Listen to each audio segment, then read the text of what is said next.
શુદ્ધ કરવું જોઈએ। તત્પશ્ચાત મનુષ્ય પૂજા પાઠ આદિ માટે ધોત આદિ વસ્ત્ર ધારણ કરવા જોઈએ।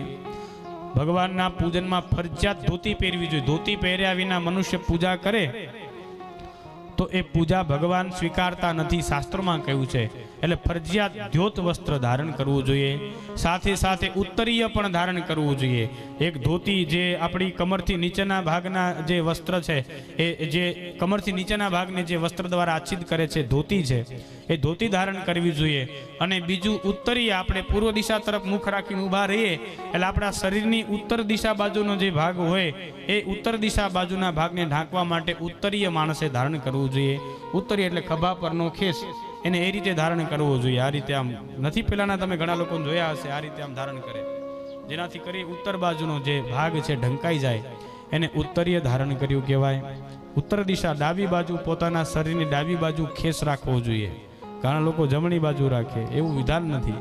આ બધા નિત્ય કર્મો છે, શિવ મહાપુરાણમાં બતાવ્યા છે, જે અત્યંત દિવ્ય છે। સનાતન ધર્મના વિરોધી અમુક લોકો પોતે ખોટી પરંપરા શરૂ કરાવે છે।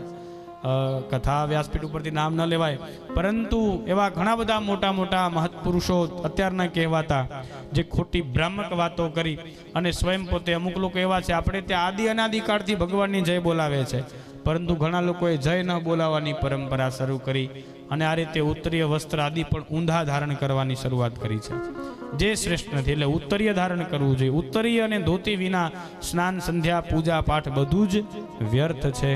ધોતી પણ અવશ્ય ધારણ કરવી જોઈએ। એમાં પણ અત્યારે ફેશન આવી ગઈ છે કે લોકો ધોતી પહેરે, પણ કેવી ધોતી પહેરે? તૈયાર ધોતી પહેરે। તો આ પ્રકારની જે તૈયાર ધોતી છે એ પૂજામાં ન ચાલે। જો કાયદેસર જોવા જઈએ તો તમને સમજાવવા માટે થઈને ખાલી વાત। અને બીજી પણ એક ફેશન આવી ગઈ છે કે ધોતી પહેરે પણ કેમ લંગોટીની જેમ ધોતી પહેરી લે, લાંગ વગરની, કચ્છ વિનાની ધોતી છે એ પણ પૂજામાં ઉપયુક્ત નથી।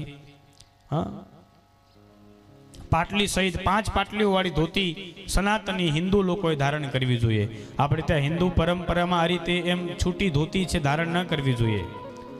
જે વિરક્ત હોય, જે સંન્યાસી હોય, એ લોકો આ પ્રકારે ધોતી ધારણ કરી શકે છે, કારણ કે આવા જે વિરક્ત સંન્યાસીઓ છે એમને એમના ગુરુ મહારાજ દ્વારા લંગોટી અર્પણ થઈ હોય છે। એ લોકો લંગોટી ધારણ કરે છે, એટલા માટે એ જે વસ્ત્ર છે, આપણે આમ લુંગી જેવું પહેરીને એને લુંગી ના કહેવાય, પરંતુ જે સાધુ સંતો સંન્યાસો જે વસ્ત્ર ધારણ કરે ને એને કટી વસ્ત્ર કહેવાય। આ કટી વસ્ત્ર છે વિરક્ત સંન્યાસીઓ, જેમને સંસારને છોડી દીધો છે, આવા લોકો ધારણ કરી શકે। પરંતુ જે ગ્રહસ્થ છે, જે સંસારમાં જીવન વ્યતીત કરે છે, આવા લોકોએ આ રીતે કટી વસ્ત્ર ધારણ ન કરવું જોઈએ, લંગોટ પણ ધારણ ન કરવી જોઈએ। આવા લોકોએ આંતરવસ્ત્ર અને વિધિપૂર્વક 5 પાટલીઓ વાળી ધોતી પહેરવી જોઈએ। એ ધોતી પહેરે તો જ એને વૈદિક કર્મોનો અધિકાર પ્રાપ્ત થાય।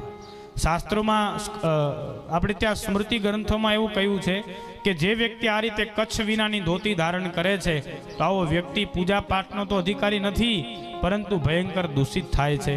સ્મૃતિ ગ્રંથમાં એક જગ્યાએ એવું કહ્યું છે કે મુક્ત કચ્છસ્ત્વયો વિપ્રહ પાદતઃ પૃથ્વીમ ચરેત। મુક્ત કચ્છ વિનાની, પાટલી વિનાની જે ધોતી આપણે લુંગી જેવી ધારણ કરીએ છીએ, બ્રાહ્મણ એ પ્રકારની ધોતી ધારણ કરે તો મુક્ત કચ્છસ્ત્વયો વિપ્રહ પાદતઃ પૃથ્વીમ ચરેત પદે પદે સુરાપાનમ પ્રાયશ્ચિતમ ન વિદ્યતે। તો એને પગલે પગલે મદિરા પાન કરવાનું પાપ લાગે છે, અને એવું ભયંકર પાપ લાગે છે કે એ પાપનું પછી અન્ય કોઈ પ્રાયશ્ચિત હોતું નથી। એટલા માટે શયન સમયે પણ આ પ્રકારની ધોતી ધારણ ન કરવી જોઈએ। વિધિપૂર્વકની જે પ્રકારની ધોતી, એક ધોતીનો આપણે લગભગ ગીતા પ્રેસનો ગ્રંથ છે ને, નૈમિત્તિક કર્મ પ્રકાશ, નિત્ય કર્મ પૂજા પ્રકાશ, એમાં બધા નિયમો બતાવ્યા છે। એમાં ધોતી ધારણ કરવાની પણ વિધિ બતાવી છે। જે લોકો ધોતી પહેરીને ભગવાન મહાદેવની પૂજા પ્રાર્થના આદિ કરવા ઈચ્છે છે એવા લોકોને બહુ કામ લાગશે આ બધી બાબત। ધોતી પહેર્યા સિવાય ભગવાનના મંદિરમાં પ્રવેશ પણ વર્જ્ય હોવો જોઈએ। ધોતી વિના ભગવાન પૂજા સ્વીકારતા નથી। એટલે ધોતી કઈ રીતે ધારણ કરવી જોઈએ? તો કહ્યું છે કે ધોતી છે એ ધોતીના 2 સરખા ભાગ કરી અને કમરના ભાગ ઉપર એની ગાંઠ આવે। ગાંઠ વિનાની ધોતી ફાવતી હોય તો એ રીતે, અને પછી એમાંથી એક પાટલી પાછળ આવે, એક પાટલી નાભીની નીચે આવે, અને ધોતીની એક પાટલી છે નાભીની ડાબી બાજુ આવે। આ રીતે જે ધોતી ધારણ કરે એ પૂર્ણતઃ શાસ્ત્ર પ્રમાણેની ધોતી છે, અને આ પ્રકારે ધોતી ધારણ કરી અને જીવ ભગવાનના પૂજનના અધિકારને પ્રાપ્ત કરી શકે. ભગવાનના પૂજન માટે બે વસ્તુ અત્યંત જરૂરી અને ફરજિયાત છે, એક ધોતી અને બીજું તિલક. ધોતી વિના ભગવાનનું પૂજન કરીએ તો ભગવાન પૂજાનો સ્વીકાર કરે નહીં. એ જ રીતે લલાટ ઉપર જો તિલક કરેલું ન હોય તો તિલક વિના પણ ભગવાન પૂજાનો સ્વીકાર કરતા નથી. એટલા માટે અવશ્ય લલાટ ઉપર ભસ્મનું ત્રિપુંડ ધારણ કરવું જોઈએ. ભસ્મ, ચંદન, કુમકુમ આદિ જે પણ આપણને જેના પ્રત્યે નિષ્ઠા હોય એનું તિલક ધારણ કરી અને પછી પૂજામાં જોડાવવું જોઈએ. તિલક વિહીન કપાળ છે એ અપશુકનિયાળ છે. આપણા લલાટ ઉપર તિલક ન હોય અને આવા આપણા તિલક વિનાના કપાળના કોઈ વ્યક્તિ દર્શન કરે તો સામેના વ્યક્તિને અપશુકન થાય છે.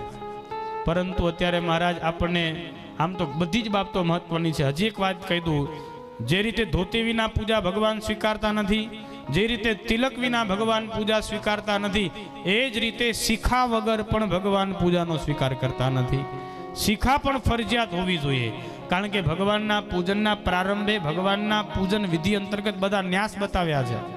એમાં શિખાનો ન્યાસ છે. હવે શિખા જ નથી તો ન્યાસ ક્યાં કરવાનો? એટલે શિખા, હવે અત્યારે એવી હાલત થઈ ગઈ છે આપણા બધાની કે આપણને તિલક કરતા શરમ આવે છે, શિખા રાખતા શરમ આવે છે, ધોતી પહેરતા શરમ આવે છે, ફાટેલા તૂટેલા કપડાં પહેરતા શરમ નથી આવતી, ટૂંકા કપડાં પહેરતા શરમ નથી આવતી, ધોતી પહેરતા શરમ આવે, તિલક કરતા શરમ આવે. મને તમને જાહેરમાં બીડી પીતા શરમ નથી આવતી, મંદિરમાં બીડીના ધુવાણા કરતા શરમ નથી આવતી.